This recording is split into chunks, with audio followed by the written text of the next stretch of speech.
ಕೆಲಸಕ್ಕೆ ಅಂತ ದೊಡ್ಡ ಮನೆ ಸಾಹುಕಾರನ ಮನೆಗೆ ಹೋಗಿ ಮನೆಗೆ ಯಜಮಾನಿಯಾದೆ ನಾನು. ಎಲ್ರಿಗೂ ನಮಸ್ಕಾರ. ನಾನು ರುಕ್ಮಿಣಿ. ನನ್ನ ವಯಸ್ಸು 23 ವರ್ಷ. ಕೆಲಸಕ್ಕೆ ಅಂತ ದೊಡ್ಡ ಸಾಹುಕಾರನ ಮನೆಗೆ ಹೋಗಿ ಆ ಮನೆಯ ಒಡತಿಯಾದೆ. ನನ್ನ ಕಥೆಯನ್ನು ನಾನು ನಿಮ್ಮ ಜೊತೆ ಹಂಚ್ಕೋತಿದ್ದೀನಿ. ಬನ್ನಿ ಇವಾಗ ನನ್ನ ಕತೆ ಶುರು ಮಾಡೋಣ. ನಾನು ಮೂಲತಃ ಮೈಸೂರಿನವಳು. ನಾವು ಮನೆಯಲ್ಲಿ ನಾನು, ಅಪ್ಪ, ನನ್ನ ಮಲತಾಯಿ, ತಮ್ಮ ಇದ್ದೇವೆ. ನನ್ನ ಅಮ್ಮ ನಾನು ಹುಟ್ಟಿದಾಗಲೇ ನನ್ನ ಬಿಟ್ಟು ಪರಲೋಕಕ್ಕೆ ಸೇರಿದರು. ಆವಾಗ ನಮ್ಮ ಅಪ್ಪ ನನಗೆ ತಾಯಿ ಸಿಗಲಿ ಅಂತ ಮತ್ತೊಬ್ಬರನ್ನು ಮದುವೆಯಾದರು. ಆದರೆ ಅವರು ನನಗೆ ತಾಯಿಯಾಗಲಿಲ್ಲ, ಮಲತಾಯಿಯಾದರು. ಯಾವತ್ತೂ ನನಗೆ ತಾಯಿ ಪ್ರೀತಿ ಸಿಗಲೇ ಇಲ್ಲ. ನಾನು ಮೈಸೂರು ಯೂನಿವರ್ಸಿಟಿನಲ್ಲಿ ನನ್ನ ಡಿಗ್ರಿ ಮುಗಿಸಿ ಕೆಲಸಕ್ಕೆ ಅಂತ ಹುಡುಕ್ತಿದ್ರೆ ನಮ್ಮ ಮನೆಯಲ್ಲಿ ನನಗೆ ಮದುವೆ ಮಾಡಿ ಕಳ್ಸಿದ್ರೆ ಸಾಕು ಅಂತ ನಮ್ಮ ಚಿಕ್ಕಮ್ಮ ಗಂಡು ಹುಡುಕ್ತಿದ್ರು. ಹೀಗೆ ಒಂದು ದಿನ ನನ್ನ ನೋಡೋಕೆ ಅಂತ ಗಂಡಿನ ಕಡೆಯವರು ಕೂಡ ಬಂದ್ರು. ಅವರು ಮಂಡ್ಯದವರು. ಅವರ ಹೆಸರು ವೆಂಕಟೇಶ್. ಅವರು ಸರ್ಕಾರಿ ಉದ್ಯೋಗದಲ್ಲಿ ಇದ್ದರು. ಒಬ್ಬನೇ ಮಗ. ಅವರ ಅಪ್ಪ ಅಮ್ಮ ನಮ್ಮಿಂದ ವರದಕ್ಷಿಣೆ ವರೋಪಚಾರ ಏನು ಬೇಡ, ಹುಡುಗಿ ಮುದ್ದಾಗಿದ್ದಾಳೆ, ಅಚ್ಚುಕಟ್ಟಾಗಿ ಮದುವೆ ಮಾಡಿ ಕೊಟ್ಟರೆ ಸಾಕು ಎಂದಿದ್ದರು. ನಾನು ನಮ್ಮ ಅಪ್ಪ ಹೇಳಿದ ಹಾಗೆ ಮದುವೆಗೆ ಸಿದ್ಧ ಆದೆ. ಮದುವೆಯ ಹಿಂದಿನ ದಿನ ಮನೆಯ ಮುಂದೆ ಬಣ್ಣದ ರಂಗೋಲಿ, ಚಪ್ಪರದಿಂದ ಮದುವೆಯ ಮನೆಗೆ ಒಂದು ಕಳೆ ಬಂದಿತ್ತು. ತುಂಬಾ ಜನ, ದೂರದ ನೆಂಟರಿಷ್ಟರು ಎಲ್ಲರೂ ಬಂದು ಜಮಾಯಿಸಿದರು. ಭಟ್ಟರು ಬಂದು ಅಡುಗೆ ಕೆಲಸ ಶುರು ಮಾಡಿದರು. ಎಲ್ಲೆಲ್ಲೂ ನಗು, ಖುಷಿ ಮನೆ ಮಾಡಿ. ನನ್ನ ಮದುವೆ ಮನೆಯಲ್ಲೇ ಮಾಡ್ತಿರೋದ್ರಿಂದ ಮದುವೆ ಮಂಟಪ ಕೂಡ ರೆಡಿ ಮಾಡ್ತಿದ್ರು. ನನಗೆ ಏನೋ ಒಂದು ತರ ಭಯ, ಬೇಜಾರು, ನಾಚಿಕೆ ಎಲ್ಲವೂ ಆಗ್ತಿತ್ತು. ನಮ್ಮ ಚಿಕ್ಕಮ್ಮ ನನ್ನನ್ನು ಸಿಂಗರಿಸಿ ನನಗೆ ನಮ್ಮ ಅಪ್ಪ ಮಾಡಿಸಿದ ಕಾಸಿನ ಸರ, ಚಿನ್ನದ ಬಳೆ, ಬಿಳಿ ಮುತ್ತಿನ ಓಲೆ ಹಾಕಿ ನನಗೆ ಒಂದು ರೇಷ್ಮೆ ಸೀರೆ ಉಡಿಸಿ ನನ್ನನ್ನು ಸಿಂಗರಿಸಿದರು. ನನ್ನ ರೂಮ್ನಲ್ಲಿ ಒಂದಷ್ಟು ಜನ ನಮ್ಮ ದೂರದ ಸಂಬಂಧಿಕರು ನನ್ನ ರೀಗಿಸ್ತಾ ಸುತ್ತಾಕುತ್ತಿದ್ರು. ನನ್ನನ್ನು ನಮ್ಮ ಅಪ್ಪ ಕರೆದಾಗ ನಾ ಆ ಕಡೆ ತಿರುಗಿದೆ. ಅಲ್ಲಿ ವಯಸ್ಸಾದ ವ್ಯಕ್ತಿಗಳಿಬ್ಬರು ನಿಂತಿದ್ದರು. ನಾನು ಅವರ ಕಡೆ ತಿರುಗಿ ನೋಡಿದಾಗ ನಮ್ಮ ಅಪ್ಪ ಪರಿಚಯ ಮಾಡಿಸಿದರು. ಇವರು ನಿಮ್ಮ ತಾತ ಅಜ್ಜಿ ಅಂತ. ಅವಾಗ ನನ್ನ ಕಣ್ಣುಗಳು ಹರಳಿದವು. ನನ್ನ ಅಮ್ಮನ ಅಪ್ಪ ಅಮ್ಮ ಅಂದರೆ ನನ್ನ ಅಜ್ಜಿ ತಾತನಿಗೆ ಅಪ್ಪ ಮದುವೆಗೆ ಕರೆದಿದ್ದರು. ಅವರು ನನ್ನ ಅಮ್ಮ ಸತ್ತಾಗ ನನ್ನ ನೋಡಿದ್ದಕ್ಕೆ ಇವಾಗಲೇ ನನ್ನನ್ನು ನೋಡಿದ್ದು. ನಾನು ಹೋಗಿ ಅವರ ಕಾಲುಗಳಿಗೆ ನಮಸ್ಕರಿಸಿದೆ. ನಮ್ಮ ಅಜ್ಜಿ ನನ್ನನ್ನು ತಪ್ಪಿಕೊಂಡು, ನೀನು ನನ್ನ ಮಗಳ ಹಾಗೆ ಇದೀಯಾ, ಇಷ್ಟು ದಿವಸ ನಿನ್ನನ್ನು ನೋಡೋಕೆ ಬಂದಿಲ್ಲ ಅಂತ ಬೇಜಾರು ಮಾಡ್ಕೋಬೇಡ ನನ್ನಮ್ಮ ಅಂತ ತಪ್ಪಿ ಮುದ್ದಾಡಿ ಅವರ ಕತ್ತಲ್ಲಿ ಇದ್ದ ಚಿನ್ನದ ಚೈನನ್ನು ನನ್ನ ಕತ್ತಿಗೆ ಹಾಕಿದರು. ಅಷ್ಟರಲ್ಲಿ ನಮ್ಮ ಚಿಕ್ಕಮ್ಮ ಬಂದು ನಮ್ಮ ಅಜ್ಜಿ ತಾತನಿಗೆ ಮಾತನಾಡಿಸಿ ಗಂಡಿನ ಕಡೆಯವರು ಬಂದರು ಎಂದು ಸುದ್ದಿ ಮುಟ್ಟಿಸಿದರು. ನನ್ನ ರೂಮ್ನಲ್ಲಿ ತುಂಬಿದ್ದ ಎಲ್ಲರೂ ಗಂಡನ್ನು ಹಾಗೆ ಗಂಡಿನ ಮನೆಯವರನ್ನು ಸ್ವಾಗತಿಸಲು ಓಡಿದರು. ನಮ್ಮ ಅಜ್ಜಿ ತಾತನು ಕೂಡ ಅವರ ಹಿಂದೆ ಹೋದರು. ನಾನು ನಮ್ಮ ಅಮ್ಮನನ್ನು ನೆನೆದು ಅಳುತ್ತಾ ಕೂತೆ. ಗಂಡಿನ ಕಡೆಯವರು ತುಂಬಾ ಜನ ಬಂದಿದ್ದರು. ಮದುವೆಗೆ ಹುಡುಗ ಭಾರಿ ಸೂಟು ಬೂಟು ಧರಿಸಿ ಟಿಪ್ ಟಾಪ್ ಆಗಿ ಬಂದಿದ್ದ. ಅವರ ಅಮ್ಮ ಚಿನ್ನದ ಅಂಗಡಿನೇ ಮೈ ಮೇಲೆ ಹಾಕಿಕೊಂಡು ತಮ್ಮ ನೆಂಟರನ್ನೆಲ್ಲ ತಮ್ಮ ಜೊತೆಯಲ್ಲೇ ಕರೆದುಕೊಂಡು ಬಂದು ನೆಲೆಸಿದರು. ಅವರ ಮುಖದಲ್ಲಿ ತಾವು ಗಂಡಿನ ಕಡೆಯವರು ಎಂಬುವ ದರ್ಪ ಕಾಣಿಸುತ್ತಿತ್ತು. ಹುಡುಗನಿಗೆ ಹಾಗೂ ಹುಡುಗನ ಕಡೆಯವರಿಗೆ ಸಕಲ ಸತ್ಕಾರಗಳಿಂದ ಬರಮಾಡಿಕೊಂಡರು. ಎಲ್ಲೆಲ್ಲೂ ಜನ, ಗದ್ದಲ, ನಗು ಕೇಳಿಸುತ್ತಿತ್ತು. ನಾಳೆ ಬೆಳಿಗ್ಗೆ ಮದುವೆ ಅಂತ ಹೂ ಕಟ್ಟುವವರು ಎಷ್ಟು ಜನನೋ. ಅವರಿಗೆಲ್ಲ ಟೀ, ಕಾಫಿ ಸರಬರಾಜು ಆಗ್ತಿತ್ತು. ಜೊತೆಗೆ ಬಿಸಿ ಬಿಸಿ ಬೋಂಡ, ಬಜ್ಜಿ ಕೂಡ. ಹಾಗೆ ನಾನು ನಮ್ಮ ಅಜ್ಜಿಯ ಜೊತೆ ಮಾತನಾಡುತ್ತಾ ತೊಡೆಯ ಮೇಲೆ ಮಲಗಿದ್ದೆ. ನಮ್ಮ ಅಜ್ಜಿ ನಮ್ಮ ಅಮ್ಮನ ನೆನೆದು ಅಳುತ್ತಾ ಎಲ್ಲವನ್ನೂ ಹೇಳುತ್ತಿದ್ದರು.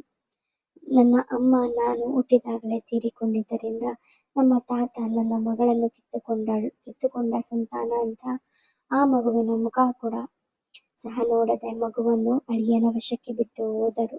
ಇವತ್ತೇ ಬಂದಿದ್ದು ಎಂದು ಎಲ್ಲವನ್ನು ವಿವರಿಸುತ್ತಾ ಕ್ಷಮೆ ಕೇಳುತ್ತಿದ್ದರು. ನನಗೂ ಅದನ್ನೆಲ್ಲ ಕೇಳಿ ನನ್ನ ಅಮ್ಮ ಇದ್ದಿದ್ದರೆ ಎಷ್ಟು ಚೆನ್ನಾಗಿರ್ತಿತ್ತು ಅಂತ ಕಣ್ಣಾಳಿಗಳು ತುಂಬಿದವು.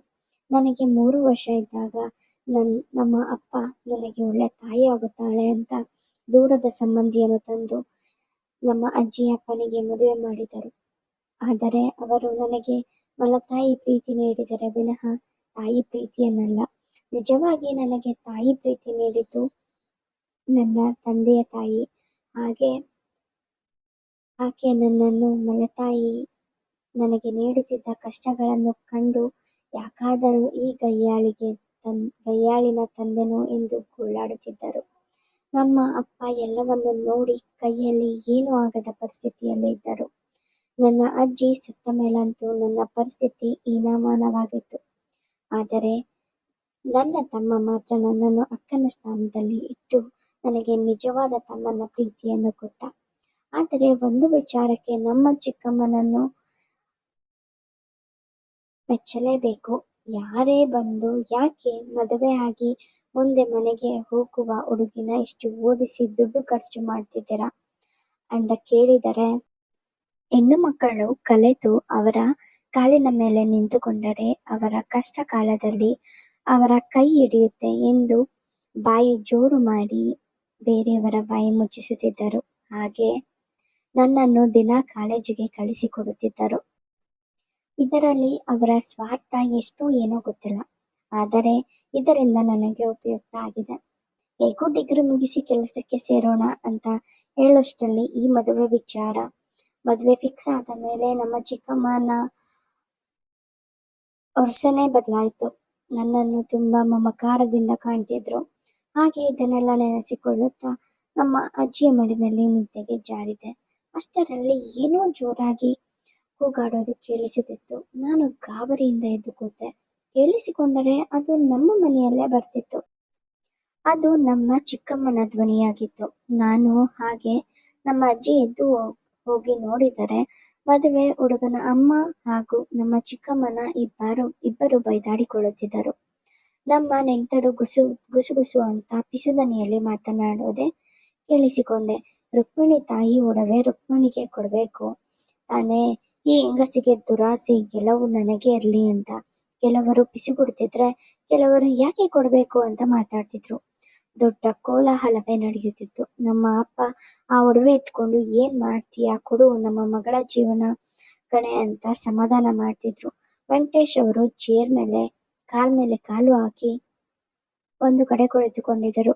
ಅವರ ಪ್ರಕಾರ ಅವರ ಅಮ್ಮ ಮಾತಾಡ್ತಿರೋದು ಸರಿ ಅನ್ನೋ ಭಾವ ಅವರ ಮುಖದ ಮೇಲಿತ್ತು. ಅವರೇ ಮಾತಾಡ್ಕೋತಾರೆ, ನನಗೆ ಯಾಕೆ ಅಂತ ಒಂದ್ ಕಡೆ ಕುಳಿತಿದ್ದರು. ಹುಡುಗನ ಅಮ್ಮ, ನನ್ನ ಮಗನ ಸರ್ಕಾರಿ ನೌಕರಿಯಲ್ಲಿ ಇರೋದು ಒಬ್ಬನೇ ಮಗ, ನಾವು ವರದಕ್ಷಿಣೆ ಉಪಚಾರ ಏನು ಕೇಳ್ತಿಲ್ಲ, ಅಂಥದ್ರಲ್ಲಿ ಕೊಡಲ್ಲ ಅಂತೀರಾ ಅಂತ ಜೋರು ಮಾಡ್ತಿದ್ರು. ಹೀಗೆ ಎಲ್ಲರೂ ಅವರ ಪಾಡಿಗೆ ಅವರು ಮಾತಾಡ್ತಿದ್ರು. ಯಾರಿಗೂ ನನ್ನ ಬಗ್ಗೆ ಯೋಚನೆ ಇರಲಿಲ್ಲ. ಹುಡುಗನ ಕಡೆಯವರು ಹೋಗ್ಲಿ ಬಿಡು, ಇವಾಗ ಮದುವೆ ನಡೆದರೆ ಸಾಕು ಅನ್ನೋ ಮನೋಭಾವ ಅವರಲ್ಲಿ ಇಲ್ಲ. ಒಡವೆ ತಾನೇ ಕೊಡೋಣ, ಮಗಳ ಭವಿಷ್ಯ ಮುಖ್ಯ ಅಂತ ನಮ್ಮ ಚಿಕ್ಕಮ್ಮನಿಗೂ ಇರಲಿಲ್ಲ. ಒಟ್ನಲ್ಲಿ ನನ್ನ ಮದುವೆ ಮುರಿದು ಬಿತ್ತು. ನಾನು ರೂಮ್ನಲ್ಲಿ ಕೂತಿದ್ದೆ. ಹುಡುಗನ ಕಡೆಯವರು ಹೇಗೋ ಬಂದಿದ್ರು, ಹಾಗೆ ಹೋದ್ರು. ನನ್ನ ಜೀವನ ಕತ್ತಲು ಮಾಡಿ ನಮ್ಮ ಮನೆಗೆ ಬಂದಿದ್ದ ದೂರದ ನೆಂಟರು ಕೂಡ ಎಲ್ಲರೂ ಜಾಗ ಖಾಲಿ ಮಾಡಿದರು. ನಮ್ಮ ಅಪ್ಪ ಒಂದು ಕಡೆ ಮಗಳ ಮದುವೆ ನಿಂತು ಹೋಯಿತು ಅಂತ ಕೂತು ಅಳ್ತಿದ್ರು. ನಮ್ಮ ಅಜ್ಜಿ ನನ್ನ ಪಕ್ಕ ಕೂತು ನನಗೆ ಸಮಾಧಾನ ಮಾಡೋಕೆ ನೋಡ್ತಿದ್ರು. ನಮ್ಮ ಚಿಕ್ಕಮ್ಮ ನನ್ನ ಎಲ್ಲಾ ಒಡವೆಗಳು ಉಳಿದವು ಅನ್ನೋ ಖುಷಿಯಲ್ಲಿ ಇದ್ದರು. ಮಾರನೇ ದಿನ ಬೆಳಿಗ್ಗೆ ನಮ್ಮ ಅಜ್ಜಿ ತಾತ ಹೊರಟು ನಿಂತು ನಮ್ಮ ಅಪ್ಪನ ಬಳಿ ಬಂದು, ಒಂದೆರಡು ದಿನ ನಮ್ಮ ಜೊತೆ ಇದ್ರೆ ಅವಳಿಗೂ ಇದೆಲ್ಲ ಸುಧಾರಿಸುತ್ತೆ ಅಂತ ಹೇಳಿದರು. ನಮ್ಮ ಅಪ್ಪ ಹ್ಞೂ ಅಂದ್ರು. ನಮ್ಮ ಅಜ್ಜಿ ತಾತನ ಜೊತೆ ಹೊರಟೆ. ನಮ್ಮ ತಾತ ಸಕಲೇಶಪುರದ ಮಹೇಂದ್ರ ವರ್ಮ ಅವರ ಕಾಫಿ ಎಸ್ಟೇಟ್ನಲ್ಲಿ ಲೆಕ್ಕ ಪರಿಶೀಲಕರಾಗಿದ್ದರು, ಕೆಲಸ ಮಾಡ್ತಿದ್ರು. ನಾನು ನಮ್ಮ ಅಜ್ಜಿ ತಾತನ ಜೊತೆ ಹಾಸನದ ಬಸ್ ಸ್ಟ್ಯಾಂಡ್ ಬಸ್ಸತ್ತಿ ಸಕಲೇಶಪುರದಲ್ಲಿ ಇಳಿದು ಅಲ್ಲಿಂದ ಅವರ ಕೆಲಸ ಮಾಡ್ತಿರುವ ಎಸ್ಟೇಟ್ ಕಡೆಗೆ ನಮ್ಮ ತಾತ ಆಟೋ ಮಾಡಿಕೊಂಡು ಕರ್ಕೊಂಡು ಹೋದ್ರು. ಹೋಗ್ತಾನೆ ಆ ಪ್ರಕೃತಿ ನೋಡಿ ಬೆರಗಾದೆ. ಸುತ್ತ ಹಸಿರು, ಒಳ್ಳೆ ವಾತಾವರಣ, ಟ್ರಾಫಿಕ್ ಗಿಜಿ ಬಿಜಿ ಇಲ್ಲದೆ ಇರೋ ಆರಾಮದ ಪರಿಸರ. ಎಷ್ಟು ನೋಡಿದರೂ ತೃಪ್ತಿಯಾಗದ ನೋಟ, ಅಲ್ಲಲ್ಲೇ ಜಿನುಗುವ ನೀರು, ಮಳೆಯ ವಾತಾವರಣ, ಒಟ್ನಲ್ಲಿ ಯಾವುದೋ ಸ್ವರ್ಗಕ್ಕೆ ಬಂದಂತೆ ಅನುಭವ. ಆಟೋ ಬಂದು ಬೃಹದಾಕಾರದ ಗೇಟಿನ ಮುಂದೆ ನಿಂತುಕೊಂಡಿತು. ವಾಚ್‌ಮ್ಯಾನ್ ನಮ್ಮ ತಾತನ ಮುಖ ನೋಡುತ್ತಿದ್ದಂತೆಯೇ ಗೇಟ್ ಓಪನ್ ಮಾಡಿ ಒಳಗೆ ಬಿಟ್ಟರು. ಗೇಟಿನ ಒಳಗೆ ಬರುತ್ತಿದ್ದಂತೆಯೇ ಒಂದು ಅರ್ಧ ಕಿಲೋಮೀಟರ್ ದೂರದಲ್ಲಿ ಒಂದು ಭವ್ಯ ಬಂಗಲೆ ನೋಡಲು 2 ಕಣ್ಣುಗಳು ಸಾಲದು. ಅಷ್ಟು ಮನೋಹರವಾಗಿತ್ತು. ಅದರ ಪಕ್ಕದಲ್ಲಿ ನಮ್ಮ ತಾತ ಅಜ್ಜಿಗೆ ಒಂದು ಔಟ್ಹೌಸ್ ಕೊಟ್ಟಿದ್ರು. ಅಲ್ಲೇ ನಮ್ಮ ವಾಸ. ನಾವು ಹೋಗೋಷ್ಟರಲ್ಲಿ ಸಂಜೆ 6 ಗಂಟೆ ಆಗಿತ್ತು. ದೀಪದ ಅಲಂಕಾರದಿಂದ ಆ ಬಂಗಲೆ ಇನ್ನಷ್ಟು ಮನೋಹರವಾಗಿ ಕಾಣುತ್ತಿತ್ತು. ನಾನು ಆ ಪ್ರಕೃತಿ ಸೊಬಗು ನೋಡುತ್ತಲೇ ಕಳೆದು ಹೋಗಿದ್ದೆ. ರಾತ್ರಿ ಬೇಗ ನಮ್ಮ ಅಜ್ಜಿ ಮಾಡಿದ್ದ ಊಟ ಮಾಡಿ ಕಾದಂಬರಿ ಓದುತ್ತಾ ದೇಹ ದಣಿದಿದ್ದಕ್ಕೆ ಯಾವಾಗ ನಿದ್ದೆಗೆ ಜಾರಿದ್ದನೋ ಗೊತ್ತಿಲ್ಲ. ನನಗೆ ಎಚ್ಚರವಾದಾಗ ಬೆಳಿಗ್ಗೆ 7 ಗಂಟೆ ಆಗಿತ್ತು. ಬಂದು ಔಟ್ಹೌಸ್ ಆಗಿದ್ರೂ ಕೂಡ ಎಲ್ಲ ಅನುಕೂಲಗಳಿದ್ದವು. ಮುಂದೆ ಸಣ್ಣದಾದ ಲಾನ್, ಹೀಗೆ ಸಾಕಷ್ಟು ಅನುಕೂಲಗಳಿದ್ದವು. ನಾನು ಎದ್ದು ಫ್ರೆಶ್ ಅಪ್ ಆದ ಮೇಲೆ ಹೊರಗೆ ಬಂದೆ. ನಮ್ಮ ಮನೆಯ ಮುಂದೆ ಇದ್ದ ಬೆಂಚಿನ ಕಲ್ಲುಗಳ ಮೇಲೆ ಕೂತೆ. ಸುತ್ತ ಪರಿಸರ, ಹಸಿರು, ಹೊಗೆ, ಧೂಳು ಇಲ್ಲದ ಫ್ರೆಶ್ ಗಾಳಿ. ಆಹಾ, ಎಷ್ಟು ಚಂದ ಅನಿಸಿತು. ಹಿಮ ಅವಾಗಷ್ಟೇ ಎಳೆ ಬಿಸಿಲು ಕಿರಣಗಳು ಆ ಹಿಮದ ಮಂಜನ್ನು ಸೀಳಿ ಎಲ್ಲೆಲ್ಲೂ ಪಸರಿಸಿತು. ಆ ಪರಿಸರ ಮನಸ್ಸಿಗೆ ಹಿತವನಿಸಿತು. ನಮ್ಮ ಅಜ್ಜಿ ನನಗೆ ಬಿಸಿ ಬಿಸಿ ಕಾಫಿ ತಂದರು. ಹಾಗೆ ನನ್ನ ಪಕ್ಕದಲ್ಲೇ ಕೂತು ಮಾತನಾಡುತ್ತಿದ್ದರು. ಇಲ್ಲಿಗೆ ಹೇಗೆ ಬಂದರು, ಏನು ಕೆಲಸ ಮಾಡ್ತಿದ್ದಾರೆ, ಮಾಲೀಕರ ಬಗ್ಗೆ ಎಲ್ಲವೂ ಕೂಡ ಹೇಳಿದ್ರು. ಆ ಬಂಗ್ಲೆ ಕಡೆ ಹೋಗ್ಬೇಡ, ನಿಮ್ಮ ತಾತನಿಗೆ ಇಷ್ಟ ಆಗೋಲ್ಲ ಅಂತೆಲ್ಲ ಹೇಳಿದ್ರು. ನನಗೆ ಯಾಕೋ ಹೋಗ್ಬಾರ್ದು ಅಂತ ಕೇಳಬೇಕು ಅನ್ಕೊಂಡೆ. ಸುಮ್ಮನಾದೆ. ತಿಂಡಿ ಮುಗಿಸಿ ನನ್ನ ಬ್ಯಾಗಿನಲ್ಲಿ ತುಂಬಿಕೊಂಡು ಬಂದಿದ್ದ ಕಾದಂಬರಿಯೊಂದನ್ನು ತಿರುಗುತ್ತಾ ಕೂತೆ. ಹಾಗೆ ಯಾವಾಗ ನಿದ್ದೆಗೆ ಜಾರಿತನೋ ಗೊತ್ತಿಲ್ಲ. ನಮ್ಮ ಅಜ್ಜಿ ಕೂಗಿದಾಗಲೇ ನನಗೆ ಎಚ್ಚರವಾಗಿತ್ತು. ನಮ್ಮ ಅಜ್ಜಿ ನನಗೆ ಇಷ್ಟ ಅಂತ ಬಸ್ಸಾರು ಮುದ್ದೆ ಮಾಡಿದ್ದರು. ತಿಂದು ಹೊರಗಡೆ ಬಂದೆ. ವಾತಾವರಣ ತುಂಬಾ ಹಿತವಾಗಿತ್ತು. ಇಲ್ಲಿಗೆ ಬಂದಾಗಿನಿಂದ ಮನಸ್ಸಿಗೆ ಏನೋ ಸಮಾಧಾನ. ನಮ್ಮ ಅಜ್ಜಿ ತಾತನ ಪ್ರೀತಿ ತುಂಬಾ ಚೆನ್ನಾಗಿ ಅನಿಸ್ತಾ ಇದೆ. ನನಗೆ ಬುದ್ಧಿ ಬಂದಾಗಿಂದ ನಾನು ತಾಯಿ ಪ್ರೀತಿ, ಆರೈಕೆ ಹೇಗಿರುತ್ತೆ ಅಂತಾನು ಕಂಡುಕೊಳ್ಳಲ್ಲ. ಆದರೆ ನಮ್ಮ ಅಜ್ಜಿಯ ಪ್ರೀತಿ, ಕಾಳಜಿ ಅಲ್ಲಿ ಅಮ್ಮನ ಪ್ರೀತಿ ಕಾಣುತ್ತಿತ್ತು. ನನ್ನನ್ನು ಒಂದು ಎಳೆಯ ಮಗುವಿನ ತರ ಜೋಪಾನ ಮಾಡ್ತಿದ್ರು. ಪ್ರತಿಯೊಂದು ಕೆಲಸ ಅವರೇ ಮಾಡಿಕೊಳ್ತಿದ್ರು. ನಾನು ಕೂತಲ್ಲೇ ಊಟ, ಕಾಫಿ ತಂದು ಕೊಡ್ತಿದ್ರು. ತಲೆಗೆ ಎಣ್ಣೆ ಹಾಕಿ, ಸೀಗೆಕಾಯಿ ಹಾಕಿ ತಲೆ ತಿಕ್ಕಿ ಸ್ನಾನ ಮಾಡಿಸೋರು. ಒಟ್ಟಿನಲ್ಲಿ ನನ್ನನ್ನು ರಾಣಿ ತರ ನೋಡ್ಕೊಳ್ತಿದ್ರು. ನನಗೋ ಕೂತು ಮಲಗಿ ಬೇಜಾರಾಗ್ತಿತ್ತು. ಒಕ್ಕಾದ್ರೂ ಹೋಗೋಣ ಅಂತ ಯೋಚನೆ ಮಾಡ್ತಿದ್ದೆ. ಅಷ್ಟರಲ್ಲಿ ಒಬ್ಬ ಮನುಷ್ಯ ಬಾಯಿ ತುಂಬಾ ಎಲೆ ಅಡಿಕೆ ಹಾಕಿ ನಮ್ಮ ಮನೆಯತ್ತ ಬರುತ್ತಿದ್ದ. ನೋಡಲು ವಕ್ರವಾಗಿಯೇ ಇದ್ದ. ಅಲ್ಲಿಂದ ಬರುತ್ತಿದ್ದಂತೆ ಅಮ್ಮೋರೇ ಅಂತ ಕರೆಯುತ್ತಾ ಬಂದ. ನಮ್ಮ ಅಜ್ಜಿ ಬಾರೋ ತಿಮ್ಮ ಅಂತ ಹೊರಗಡೆ ಬಂದರು. ಅವನು ನಮ್ಮ ಅಜ್ಜಿಯನ್ನು ನೋಡುತ್ತಿದ್ದಂತೆಯೇ, ನಿಮ್ಮ ಯಜಮಾನ್ರು ಗಾರ್ಡನ್ಗೆ ಗಿಡ ತರಲು ಸಿಟಿಗೆ ಹೋಗಿದ್ದಾರೆ. ದೊಡ್ಡ ಯಜಮಾನ್ರ ಜೊತೆ ಇವತ್ತು ಬರಲ್ವಂತೆ. ದೊಡ್ಡ ಯಜಮಾನ್ರು ಫೋನ್ ಮಾಡಿದ್ರು, ಹಾಗಾಗಿ ವಿಚಾರ ತಿಳಿಸಲು ಬಂದೆ ಅಂತ ಹೇಳುತ್ತಾ ದೃಷ್ಟಿ ನನ್ನ ಮೇಲೆ ನೆಟ್ಟವು.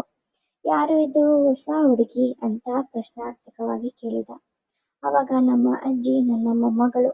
ಅದೇ ಮನೆ ಮದುವೆಗೆ ಹೋಗಿದ್ವಲ್ಲ, ಮದುವೆ ನಿಂತು ಹೋಯ್ತು, ಸ್ವಲ್ಪ ಸುಧಾರಿಸಲು ನಮ್ಮ ಜೊತೆ ಕರ್ಕೊಂಡು ಬಂದ್ವಿ ಅಂತ ನಡೆದದ್ದನ್ನೆಲ್ಲ ಹೇಳಿ ಮುಗಿಸಿದ್ರು. ನನಗೂ ಅವರ ಪರಿಚಯ ಮಾಡಿಕೊಟ್ಟರು. ಅವರ ಹೆಸರು ತಿಮ್ಮ ಅಂತ. ಆ ದೊಡ್ಡ ಬಂಗಲೆಯ ಅಡಿಗೆ ಭಟ್ಟರು ಆಗಿದ್ದರು. ಅವರು ಅವನ ಮೇಲೆ ಆ ಅಡಿಕೆ ಹಾಕಿದ್ದ ಬಾಯಿ ಕಿರಿದು ನಗಾಡಿಸಿದರು.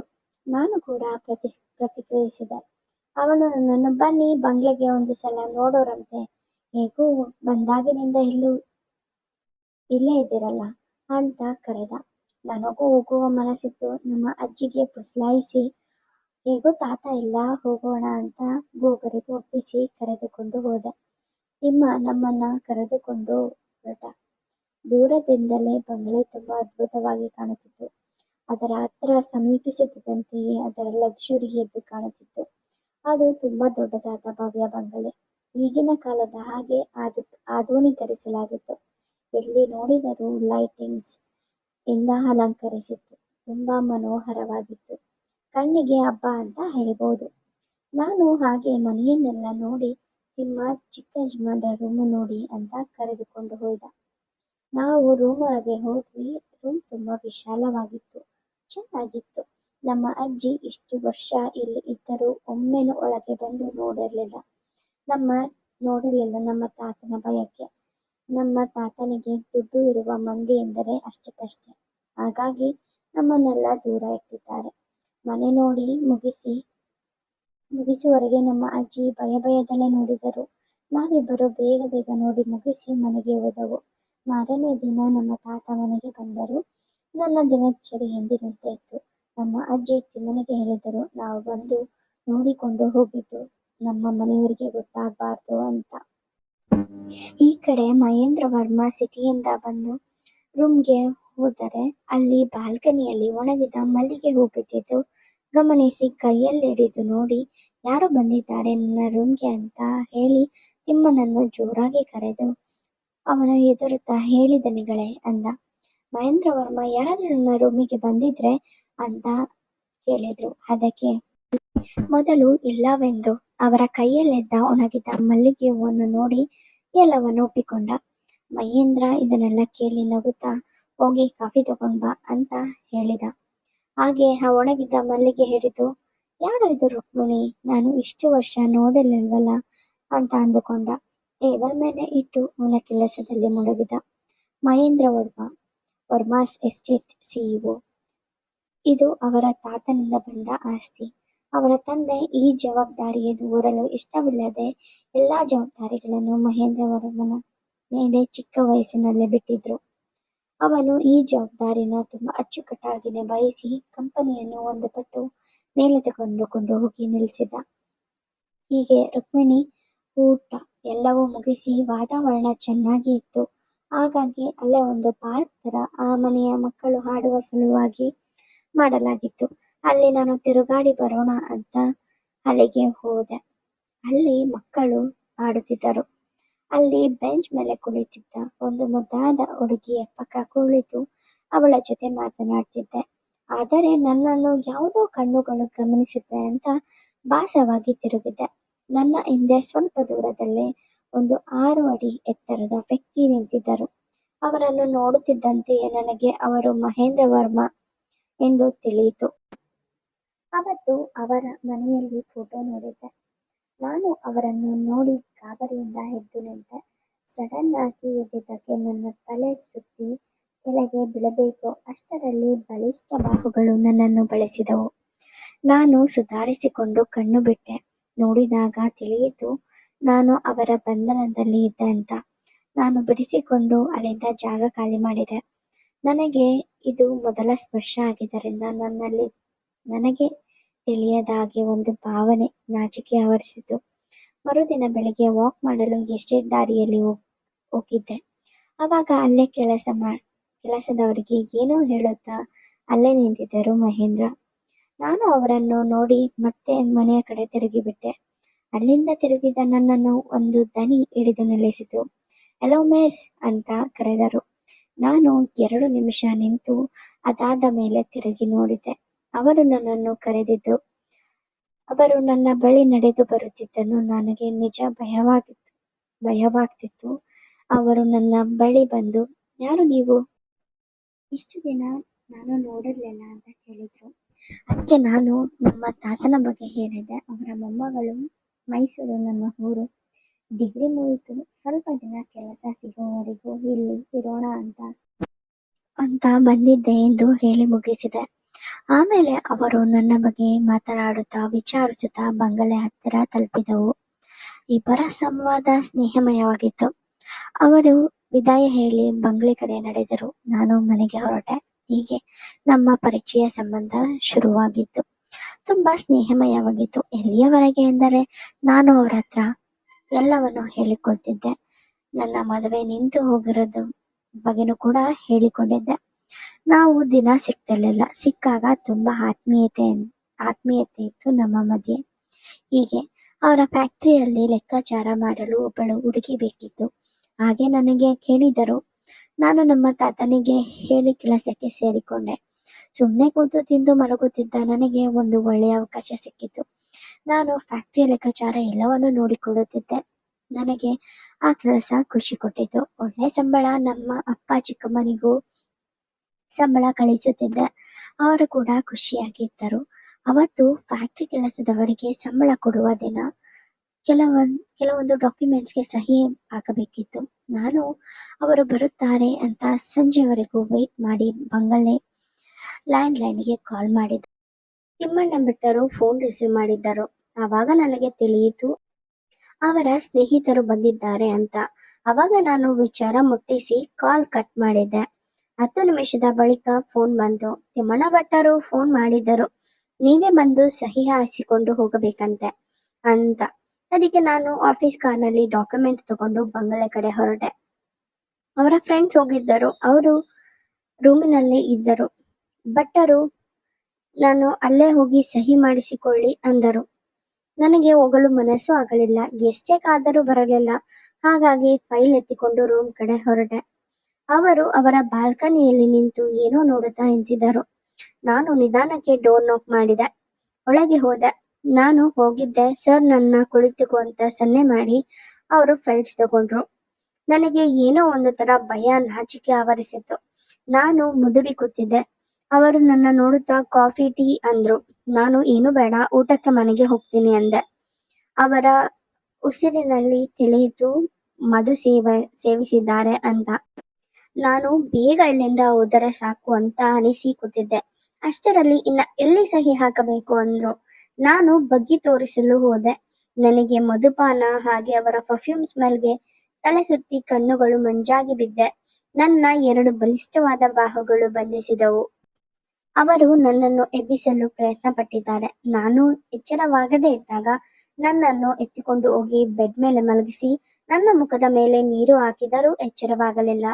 ಅವರು ಮಧುಪಾನ ಸೇವಿಸಿದ್ದರಿಂದ ಕಂಟ್ರೋಲ್ ತಪ್ಪಿ ನನ್ನ ಕತ್ತುಗಳು, ತುಟಿಗಳ ಮೇಲೆ ಮುತ್ತು ಇಡುತ್ತಿದ್ದರೂ ಅವರ ಬಿಸಿ ಉಸಿರಿಗೆ ನನಗೆ ಎಚ್ಚರವಾಯಿತು. ಅವರು ನನ್ನನ್ನು ಬಂಧಿಸಿ ನನ್ನನ್ನು ಅವರ ವಶಕ್ಕೆ ತೆಗೆದುಕೊಂಡಾಗಿತ್ತು. ನಾನು ನಿರಾಕರಿಸಲಾಗದೆ ಆ ಮಿಲನದ ಸುಖದಲ್ಲಿ ನಾನು ಕೂಡ ಭಾಗಿಯಾದೆ. ಆಮೇಲೆ ನನಗೆ ಎಚ್ಚರವಾದಾಗ ಅವರ ಪಕ್ಕದಲ್ಲಿ ಅರೆಬೆತ್ತಲಾಗಿ ಅವರ ಎದೆ ಮೇಲೆ ಮಲಗಿದ್ದೆ. ನಾನು ಎದ್ದೆ. ನನ್ನ ಮೇಲೆ ನನಗೆ ಅಸಹ್ಯ ಅನ್ನೋ ಭಾವನೆ ಹುಟ್ಟಿತು. ನಾನು ಮಾಡಿದ್ದು ತಪ್ಪು ಅನಿಸಿ ಕಣ್ಣಲ್ಲಿ ನೀರು ಸುರಿಯುತ್ತಿತ್ತು.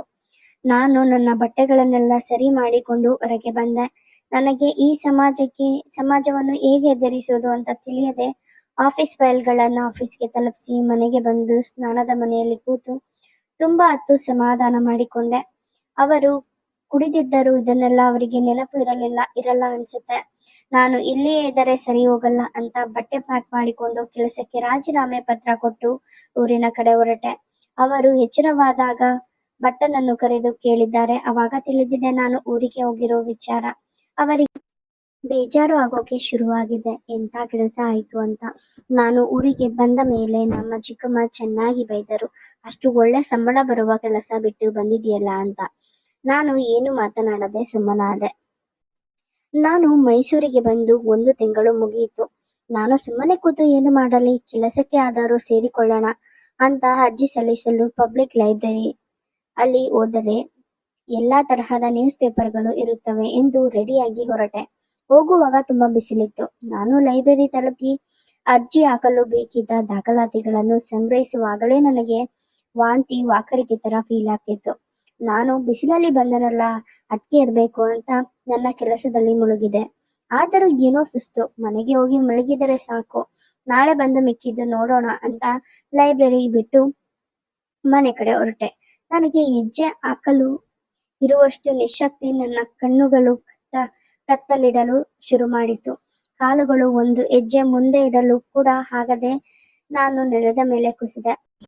ನನಗೆ ಅಷ್ಟೇ ನೆನಪು, ನನ್ನ ಸುತ್ತ ಜನ ತುಂಬಿದ್ದರು. ಮಹೇಂದ್ರ ಅವರು ಅದೇ ರೋಡ್ನಲ್ಲಿ ಹೋಗುವಾಗ ಜನರ ಗುಂಪು ನೋಡಲು ಬಂದಿದ್ದಾರೆ. ಅವಾಗ ನನ್ನನ್ನು ನೋಡಿ ಅಲ್ಲೇ ಹತ್ತಿರದಲ್ಲಿರುವ ಹಾಸ್ಪಿಟಲ್ಗೆ ಸೇರಿಸಿದ್ದಾರೆ. ಅಲ್ಲಿ ಪರೀಕ್ಷೆ ಮಾಡಿ ಮಹೇಂದ್ರ ಅವರಿಗೆ ಹೇಳಿದ್ದಾರೆ, ಕಂಗ್ರ್ಯಾಚುಲೇಷನ್ಸ್, ನಿಮ್ಮ ಮಿಸ್ಸೆಸ್ ಪ್ರೆಗ್ನೆಂಟ್ ಆಗಿದ್ದಾರೆ, ನೀವು ತಂದೆ ಆಗ್ತಿದ್ದೀರಾ ಅಂತ. ಅವರಿಗೆ ಸ್ವಲ್ಪ ವೀಕ್ನೆಸ್ ಇಂದ ಡ್ರಿಪ್ ಹಾಕಿದ್ದೀನಿ, ಮುಗಿದ್ಮೇಲೆ ಕರ್ಕೊಂಡು ಹೋಗಿ. ಮಹೇಂದ್ರ ಅವರಿಗೆ ಈ ವಿಚಾರ ಕೇಳಿ ಅವರು ಬ್ಲ್ಯಾಂಕ್ ಆಗಿದ್ರಂತೆ. ಆಮೇಲೆ ಇದು ನನ್ನ ತಪ್ಪಿಂದ ಸಿಕ್ಕಿರುವ ಪ್ರತಿಫಲ, ಇದರ ಜವಾಬ್ದಾರಿ ನನ್ನದು, ಆ ಮಗು ಕೂಡ ನನ್ನದು ಎಂದು ನಿರ್ಧಾರ ಮಾಡಿದರು. ನನಗೆ ಸ್ವಲ್ಪ ಎಚ್ಚರವಾದಾಗ ಎದ್ದೇಳಲು ನೋಡಿದೆ. ಅವಾಗ ಪಕ್ಕದಲ್ಲಿದ್ದ ನರ್ಸ್ ಹೇಳಿದರು, ಹುಷಾರು, ಈ ಪರಿಸ್ಥಿತಿಯಲ್ಲಿ ಜೋರಾಗಿ ಎದ್ದೇಳೋದು ಓಡಾಡೋದು ಮಾಡಬಾರ್ದು ಅಂದ್ರು. ನನಗೆ ಏನೂ ಅರ್ಥ ಆಗ್ಲಿಲ್ಲ. ನನಗೆ ಏನಾಗಿದೆ ಅಂದೆ. ಅದಕ್ಕೆ ಅವರು, ನೀವು ಪ್ರೆಗ್ನೆಂಟ್ ಅಂದರು. ನನಗೆ ಆಕಾಶವೇ ತಲೆ ಮೇಲೆ ಬಿದ್ದಂತಾಯಿತು. ನಿಮ್ಮ ಯಜಮಾನ್ರು ಹೊರಗಡೆ ಕಾಯ್ತಿದ್ದಾರೆ, ಕರಿತೀನಿ ಅಂತ ಹೊರಟೆ ಹೋದ್ರು. ನಾನು, ಯಾರದು ನನ್ನ ಗಂಡ, ಇವರೆಲ್ಲ ಏನ್ ಹೇಳ್ತಿದ್ದಾರೆ ಅಂತ ಒಂದು ಅರ್ಥ ಆಗದೆ ಬಾಗಿಲು ಕಡೆ ನೋಡ್ತಿದ್ದೆ. ಅವಾಗ ನರ್ಸ್ ಜೊತೆ ಒಂದು 6 ಫೀಟ್ ಪರ್ಸನಾಲಿಟಿ ಬರುತ್ತಿರುವುದನ್ನು ಕಾಣಿಸಿತು. ಅವರು ಹತ್ರ ಬರುವಾಗ ಮುಖ ಸ್ಪಷ್ಟವಾಯಿತು. ಅದು ಮಹೇಂದ್ರ ಅಂತ. ನನಗೆ ನಿಜ ಗಲಿಬಿಲಿ, ಭಯ, ಆತಂಕ ಎಲ್ಲವೂ ಆಯಿತು. ಅವರು ಬಂದು ನನ್ನ ಬಳಿ ಕೂತರು. ಇಬ್ಬರು ಮಾತಿಗಾಗಿ ಹುಡುಕಾಡುತ್ತಾ ಕುಳಿತೆವು. ಅವರೇ ಮಾತು ಶುರು ಮಾಡಿದ್ದರು. ಅವತ್ತು ಎಲ್ಲವೂ ಕೈಮುರಿ ನಡೆದು ಹೋಯಿತು. ಇದಕ್ಕೆಲ್ಲ ನಾನೇ ಕಾರಣ. ನನ್ನ ಮಗುದು ಹಾಗೆ ನಿಮ್ಮದು ನನ್ನ ಜವಾಬ್ದಾರಿ. ನಿಮಗೆ ಏನು ಅಭ್ಯಂತರ ಇಲ್ಲ ಅಂದ್ರೆ ನನ್ನ ಮದುವೆ ಆಗ್ತೀರಾ ಅಂತ ಕೇಳಿದರು. ಅದನ್ನ ಕೇಳಿ ನನ್ನ ತಲೆ ಮೇಲಿದ್ದ 100 kg ಭಾರ ಹೇಳಿತ್ತು. ನನಗೆ ಒಂದು ವಿಚಾರದಲ್ಲಿ ಅವರು ತುಂಬಾ ಇಂಪ್ರೆಸ್ ಮಾಡಿದ್ದು ಅಂದ್ರೆ, ಅವರು ಅಷ್ಟೊಂದು ದೊಡ್ಡ ಶ್ರೀಮಂತರು. ಇದನ್ನ ಅವರು ನೆಗ್ಲೆಕ್ಟ್ ಮಾಡಿ ನನಗೆ ಮೋಸ ಮಾಡಬಹುದಿತ್ತು. ಆದರೆ ಅವರು ನನಗೆ ಮೋಸ ಮಾಡ್ಲಿಲ್ವಲ್ಲ ಅನ್ನೋ ವಿಚಾರ ಖುಷಿ ತಂದಿತ್ತು. ನಾನು ಖುಷಿಯಿಂದ ಒಪ್ಪಿಗೆ ಸೂಚಿಸಿದೆ. ಮನೆಯಲ್ಲಿ ಒಪ್ಪಿಸಿ ನನ್ನ ಕೈ ಹಿಡಿದರು. ಆ ದೊಡ್ಡ ಮನೆಯ ಸೊಸೆಯಾಗಿ ಹೋದೆ. ನಮಗೆ ಮುದ್ದಾದ ಗಂಡು ಮಗು ಕೂಡ ಆಗಿದೆ. ತುಂಬಾ ಖುಷಿಯಾಗಿದ್ದೇವೆ. ಇದಾಗಿತ್ತು ನನ್ನ ಕತೆ. ನಿಮ್ಗೆಲ್ಲ ಇಷ್ಟ ಆಗಿದೆ ಅಂತ ಭಾವಿಸ್ತೇನೆ. ಧನ್ಯವಾದಗಳು.